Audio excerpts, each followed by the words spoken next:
आज सुबह, जैसा कि आपको ज्ञात होगा, भारत ने इस तरह के सीमा पार हमलों का जवाब देने और उन्हें रोकने तथा उनका प्रतिरोध करने के अपने अधिकार का प्रयोग किया है।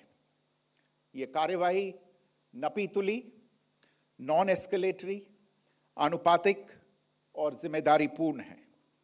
यह आतंकवाद की इंफ्रास्ट्रक्चर को समाप्त करने और भारत में भेजे जाने वाले संभावित आतंकवादियों को अक्षम बनाने पर केंद्रित है।